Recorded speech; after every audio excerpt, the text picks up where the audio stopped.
All right, Joel, we're back. So I'm gonna be quick because I know there are some that are gonna want to ask questions about a quarterback.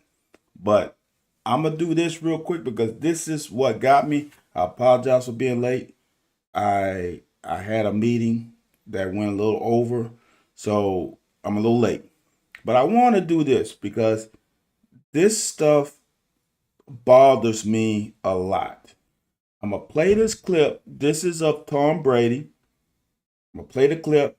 We're gonna talk about it a little bit, and then if anyone has questions about the obvious thing that's going on, then we can address it because I know that's a hot topic on everybody's mind, but I want to get this off my chest real quick, and then we can talk about whomever that quarterback we got. So this is something Tom Brady said. I can't remember when he said it. Scrolling down my timeline, I saw it. I'm like, this is something that I want to address. It's about a 2 minute clip. Let me get to it. Would Tom Brady have finished his career at Michigan if the rules were the same then as they are now? It's such a hypothetical situation. The only thing I can answer is to say that based on what my experience was, I wouldn't want it any other way. My college experience was very challenging. It was very competitive. The lessons I learned in college, certainly about competition, those traits transformed my life as a professional. I was ready to compete against anybody because the competition in college toughened me up so much that I had a self-belief and self-confidence in myself that whatever I was faced, I could overcome that. And I think if we take that away from a young student athlete to say, you know what, I know it's tough to compete, but what we're going to do, before you have to compete, we're actually going to put you somewhere else so that you don't have to compete. That is absolutely the wrong thing to do to a young child. And I would challenge all the coaches and all the parents. They're the ones that have to guide these kids.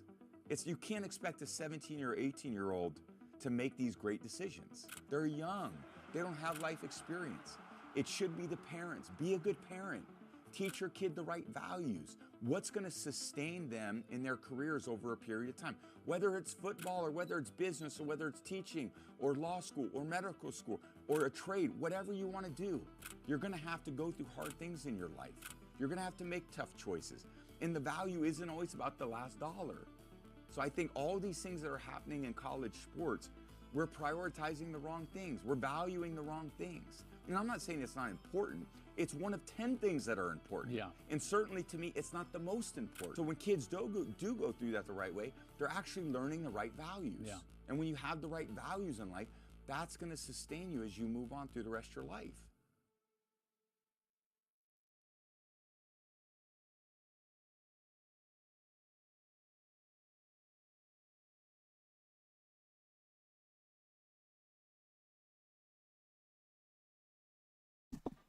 All right. So grand scheme of things, I agree wholeheartedly with that. From a umbrella look at it. But I also think it's BS. It is easy for us old guys to say, well, what we would have done 20 years ago when we was raised in a situation or we came up in a situation that was totally different from what it is now. Tom Brady's use of, well, my Michigan situation made me competitive and built that up. I mean, that's bullshit. You already had that within yourself. Michigan just brought it out of you. Like, Michigan isn't the reason why your history with Drew Henson and Carr and all that stuff did not make you competitive. You were already that person. You were already ready to compete. That was not created by some outside influence. That was already within you. So if you didn't have it at Michigan, You would have had it in your next situation. If you went to the Patriots and you were a first round pick and they still had someone in front of you, you would have competed. To say that these kids don't have that ability because of their ability to change situations is just a load of bull. We only look at the kids that fail at or the negative aspect of this happening to them. Look at the people that it has enhanced them. We can talk about Chambers from Ole Miss this year. You can talk about Cam Ward going to Miami. Like, to me, we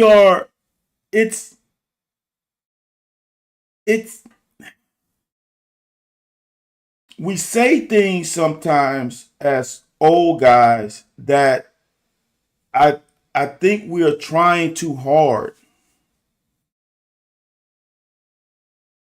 I deal with kids all the time. There are some kids who are entitled. There are a lot of kids whom are not. There are a lot of kids that are raised the right way. Just you saying parents need to do a better job. Come on, man. That is a total general statement. The times are different. To think you're a bad parent because you allow your kid to enhance everything. When you're in the work world, how many times you see a person stay at a company 3 or 4 years, induces, they go to another situation, there's a higher paying situation, might be closer to home, maybe have better resources, better ability to allow that employee to spend more time with their family. Like this stuff with athletes, sometimes we treat athletes totally different than we treat regular people. And that is BS. I do agree. Tom Brady went through a lot of shit at Michigan. He went through a little bit at New England. They're going through the stuff at Michigan help him a little bit at New England? Maybe. But I don't think it makes a difference. If he started at Michigan all 4 years, then went to New England, had to back up Drew, and then he still is that person. To put this on these kids and these parents that, oh, you're not being a good parent because you're allowing your kid to escape a situation that is not conducive to their mental health, not conducive to them becoming a better player. You don't stick at a place just to stick through it. That's like telling someone in a bad marriage, just deal with adversity. Stick it out. That's a promise you made in front of God to stick it out. Bullshit. If it take you 2, 3 marriages to finally find one, you do that. I don't like the narrative that these kids are soft because they are leaving a situation that's not beneficial to them. Coaches have done it all the freaking time. But the players, you got to stay there. No. You gotta fight through the BS that you're going through. That's bullshit. Is it perfect? No. Nothing in life is perfect. But to rain down these kids like people are doing it's almost hypocritical. It's hypocritical. And I don't like it. And when you get a guy as great as Tom Brady to say the things that he says, it resonates too much. There's no counter to it. There's no balance to it. Because we're old men and we came up a certain way. Just because, listen, I played football where we weren't allowed to drink water. Is that right? Do you want your kids now not to drink water and hydrate? It's just some of the stuff from us old heads is just irking sometimes. I'm not saying Tom Brady's not wrong, but sometimes you have to see the other side. And there is nothing wrong with a kid. I'm just being honest with you. The only thing that's a disadvantage is when these kids change schools, they're probably not going to graduate because your course load is not going to trend unless you're going from Duke to Stanford to Harvard to Northwestern. Then they might transfer over, but you might be in school a little bit longer. But if my goal is to play football, a sport, your life as a football player, it doesn't matter even if you play 20 years in the NFL, which doesn't happen often. That's still hopefully not more than half your life. That says half your life. You still have half of your life to live. So sometimes people want to put stuff on athletes, man, that I think is totally unfair. It's totally unfair. Not saying it's wrong, but it's unfair. Kids drop out of college all the time. But if a football player drop out of college, then it's a problem. If a football player with an enormous amount of talent drop out, oh my God, I wish I had that talent. And la la la. But you don't. Your talent is elsewhere that you are progressing in life with. Maybe you wanted to be a great athlete. You were not blessed with it. You were blessed with other things that are allowing you to be a successful citizen and productive citizen in this country or in this world.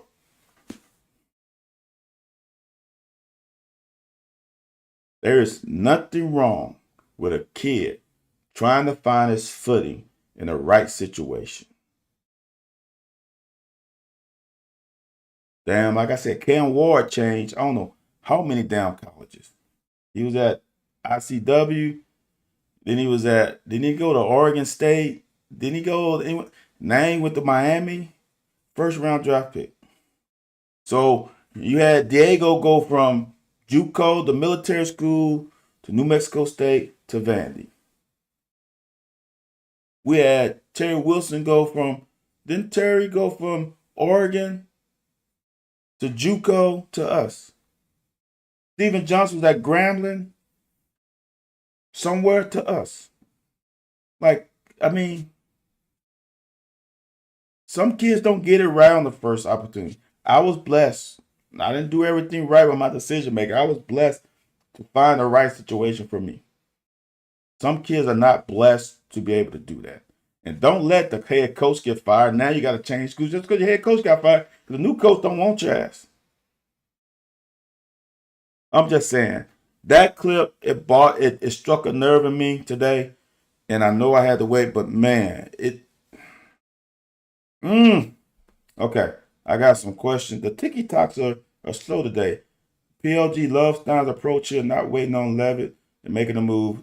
PLG, I said I didn't want to say it, but come on, man. Realistically, did we really have a chance for Sam? Number 1, number 2 quarterback in the portal with many big-time schools needing quarterbacks. I don't think there was no chance of him coming here. You can go all with the back channel, the rumors, and I think there was 10% chance of him coming here. I really believe if he didn't go to LSU, he's going to go to Miami. I don't think he was coming. LSU has the money, PLG. That's a drop in the bucket. I think the opinion the kids should stay came from the 70s. There was a lot more COVID. Brandon, look. Spot on, Brandon. Here's the thing. There's 2 things. The first thing happened in my life that changed my perspective on a lot of things, and that was having a son. And my son is different than I. He's athletic, but he is impressively intelligent with being athletic. And seeing how he behaves from a young kid, I mean, he did everything. He was riding a Tony Hawk miniature bike at a little before 2 years old, which was crazy. So he had that in him, but his thought process was different. And that changed me because when I was growing up, everybody played football. He wanted nothing to do with it. And seeing how he interacted and related to different situations made me understand that he has so many things at his disposal that he's just different. And then when I got into coaching, I thank God I got into coaching at a late age, and I calmed down. If I were to start coaching out of college, it would have been a problem.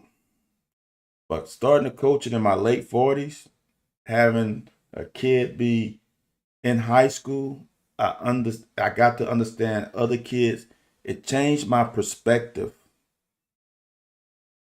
on kids. And they're just different, man. Everything is different. Like Brandon said, you don't have people got mad at Stoops because he's here 12 to 13 years. Like things is a fast pace. People want results. It's different. So like I said, I understand where Tom Brady's coming from. I just don't think it's 100% accurate. PLG, you knew we did, and you said it. I didn't think I said that we couldn't get him, but it's highly unlikely. I think I did. I think you're right, PLG. I did say you. I mean, let's be honest, man. I was a good player. I wasn't okay. I wasn't an elite player. I was a step down. And one thing I had that my thought process was I wanted to play right away as soon as possible. And I knew I watched enough football. There were certain programs that they bring in guys every year. Now, did I know whom the players were? No, but I just knew certain programs every year they are bringing in top-notch players. And I had a better feeling at other schools. Having a child and losing a parent are two things that change. PLG, I can knock on wood. I'm blessed to have my parents. Sorry to hear that, PLG. I had teenage parents, so they are not that much older than I am. So I'm blessed in that aspect. But you could have played at LSU. PLG, no. To be honest with you, PLG, I would say no. And here's the reason why. At Kentucky, I had probably more hands-on coaching than I would have probably had at LSU, because LSU, I probably would have been further down the line back, because let's just say this, let's be honest, and looking at, I didn't see it then, but looking back now, coming from Louisiana gave me a little bit of cachet from the coaches, I think. Now, given that cachet and then be able to produce helped me out even more. But being at LSU with other Louisiana kids that are highly talented, I'm not sure that I would have played as much early. Could I have played? Yes, but there was already a narrative by the head coach at that point, Curly Holman, that I was a tweener. So, not sure. I appreciate that, PLG. I will say this.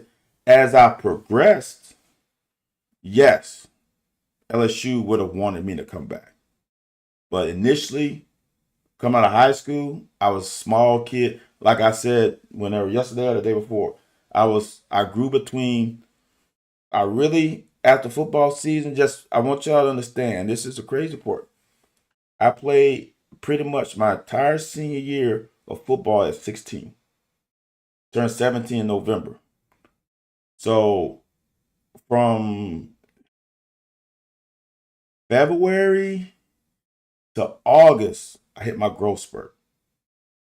And so that's when my abilities even went up another notch because I got a little bigger, got a little stronger, and that helped. But I don't think LSU would have. They were sketchy. Why do Kentucky fans automatically react negatively? Peanut butter, peanut butter. Is that not the pot calling the kettle black? Are you serious, peanut butter? Why do Kentucky fans automatically react negatively? I can't believe that's coming from you, peanut butter. I can't believe that's coming from you. You're right, though. But I think you have to realize you was one of those negative people, too. Here's the thing, man.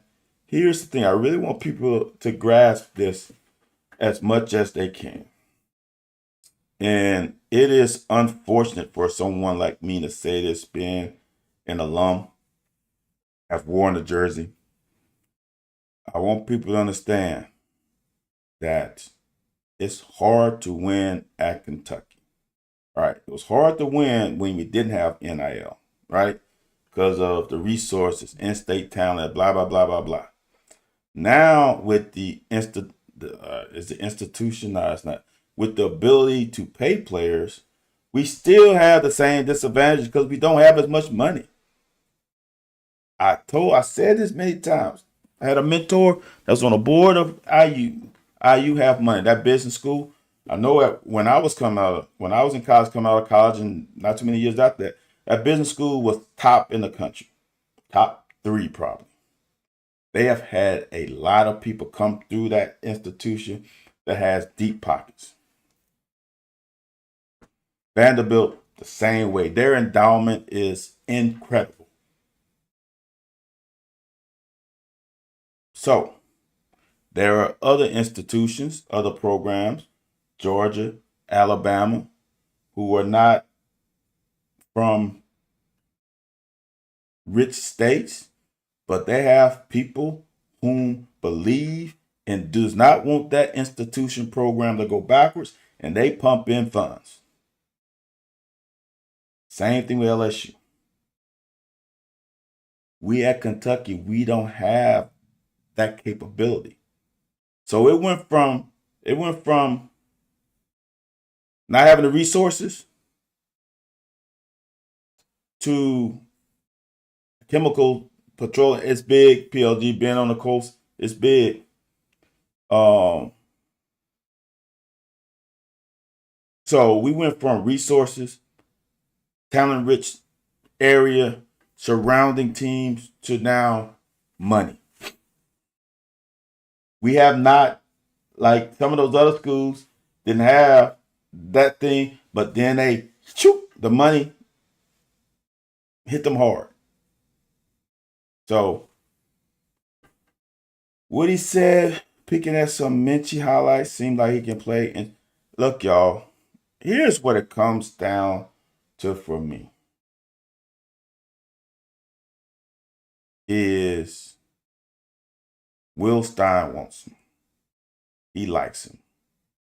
I would say this. Really think about it. Was Minchie really his quarterback? Was his number 1 choice?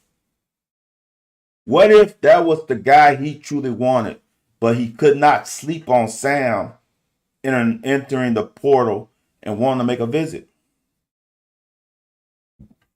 It didn't seem like they panicked when Sam had his issue. I just think we all knew. I didn't say we all knew. We as fans sometimes get enamored by name, this and that. Will Levis was a backup quarterback for Penn State. Devin Leary was a starter for North Carolina State. Just because he's a backup doesn't matter.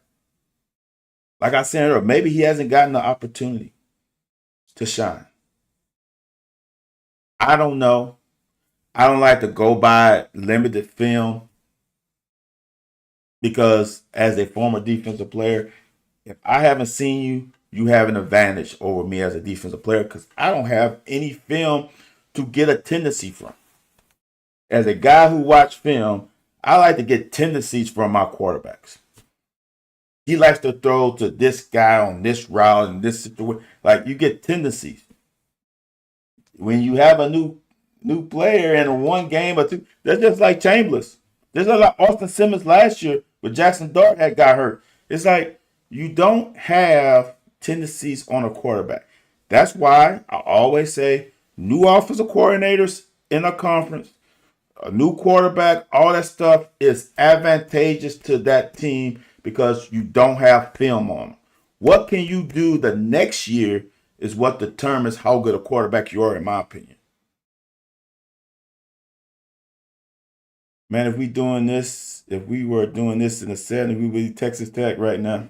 Jeez. Notre Dame OC was at LSU when Sloan was,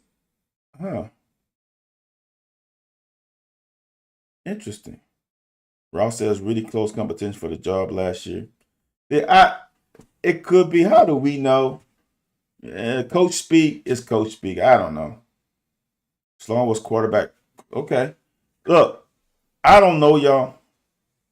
If you follow me anytime on Twitter, TikTokers probably don't know because I'm pretty new to it. But let it play out. Let it play out. If it doesn't work, it doesn't work. Like, there's like when we got Devin Leary, I thought he would be the guy. And Devin Leary did not have as bad a year as people think. But we don't know until he gets on campus and play games on Saturdays. And that's with anybody. Even we got Sam. We don't know if Sam would have meshed well with Sloan and Will Stein. We don't know. Is it likely that he could have? Sure. But it's still not a guarantee. So let's let it play out. We got a quarterback. We didn't have to probably pay as much for him to come to Kentucky. So now you can probably field more players around because it'd be really look at it, y'all. Yeah. We got to replace a lot of people. So I don't know, man. I will say this. The kid obviously has some talent. He obviously pushed to be the starting quarterback this year for Notre Dame. He was highly recruited coming out of high school. Let's see what it does with a good quarterback coach and good OC. If our thing was Will Stein, we brought him in here to improve the offense. Let him shine in what he's special at. The same way with Sloan when he was quarterback coach and OC for Jayden Daniels. Let him shine and use his skill set to progress this quarterback. We will see, y'all. We will see. And evaluation on players, people think it's the easiest thing in the world. It's not. And I think it's harder from high school to college. And we see how pro teams have problem evaluating. So it's not an exact science. It's not an exact science. As I've always said, I'm giving the coach that's wearing a headset on our sideline all my support because I know how hard it is to win here. I do. So he has my support. Let's just see what happens. Let's see whom else we can get, not just whom else we can get in the portal to surround this quarterback with and to replenish this defense. It's an exciting time for some people because now We get to start anew. And let's see what happens. You got to give these guys time and patience. And stop comparing yourself to other teams. Because that's the worst thing to do. Peanut butter, I would say this. And this is just the honest truth. The hardest position to consistently get from the portal will be O-lineman. As you said, a team is not going to let a good O-lineman leave. They're just not. They're too valuable. They are not a dime a dozen like the running backs are. There's not that many. And when you have a good one, you hold on to them. So it'll be great to get a good O-line. We were fortunate for some time when we had a lot of guys from the state of Kentucky, that were good O-linemen. That was big for us. You're right, Brandon. C.J. Carr was a big look, man.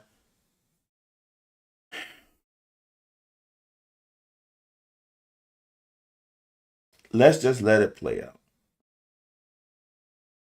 And I don't know what's going to happen. I don't know how good he's going to be. But we will see pretty soon. I got to trust the evaluation of the coaches. Because there's a lot more variables than we as fans are privy to the knowledge of. It's not just a simple, just like Sam Levitt. It's not just a simple of you bring them in, you don't want to leave, you keep them, case closed. There's so much more to evaluation and closing the deal. And I don't care how close you are to the sources. I don't care if you know this person, you still don't know the inner workings of these kids, parents, and agents' minds. Sam had all the leverage. Yeah, once it depends on whom you talk to, probably. Sorsby was number one, Sam was number two, Sam was number one. Like, depending on whom you talk to, they were interchangeable. So they both had all the leverage because they were the two top quarterbacks. And you had a couple teams that was willing to pay top dollar for the top two quarterbacks. Not everybody now. That's the crazy part about it. Not everybody was willing to do it, but you had a few teams, probably 3 to 4 teams, that was willing to pay top dollar for a new quarterback. And you had 2 guys, probably to fill 3 to 4 spots, maybe 4 to 5. So they had all the leverage. So, it's the center from Baylor, and let's see how that works, dude. Yo, to live in a portal, to me, to live and die in a portal is hard, in my opinion. We'll see, man. It's a crazy world we're living in. I love the movement. We harp on all the kids that are hopping into the portal, but there's a lot of kids who are not. But we don't hype them up. We only hype the kids that are leaving. And I keep saying this until I'm purple in the face. Some of these kids in the portal are not on their own accord. I want people to understand that. Some kids want to stay, but some kids can't stay. I bet a lot of money's better than Cutter. All right, peanut butter. I hope you're right. Cutter was good a short period of time. He just ended on a bad note. We'll see. Like I said when Will Stein got hired, let that man cook. Let him bring in the people he feel comfortable with. That's all that matters. Feel like Stein agrees based on his high school recruiting for us. I'm gonna just say this, y'all, but it's a slow cook. With all the big programs going in the portal, this is a prime time for a program like us to build a good base of high school athletes at certain positions. There's certain positions you can get off the open market. You might need a receiver. You might need a quarterback. Running backs a dime a dozen. You might need a linebacker. You might need a defensive lineman. Like those things, you can hop in the portal consistently and probably bring in some guys who can help your program. But there's some position like O-line, I think you need to form that cohesiveness with each other. And that's just not a one-off deal. I think you need to have guys. You can get a portal guy. You can go get an offensive tackle probably or a center or something like that. But the foundation of the O-line needs to be high school players, in my opinion. You need guys that can be 2 or 3 years. They play alongside each other for 2 or 3 years, and that's when you get those very good offensive lineman groups. If you keep interchanging them and swapping them out, there's no cohesiveness. So let's rock and roll, man. Again, I'm done.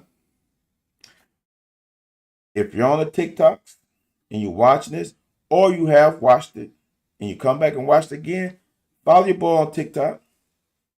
Same handle at Twitter. Go over there. Follow your boy at Twitter.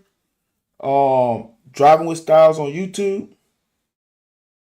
And I'll see you guys and girls, because I know there are ladies who listen in too. I'll see y'all tomorrow. Hopefully I'll be back at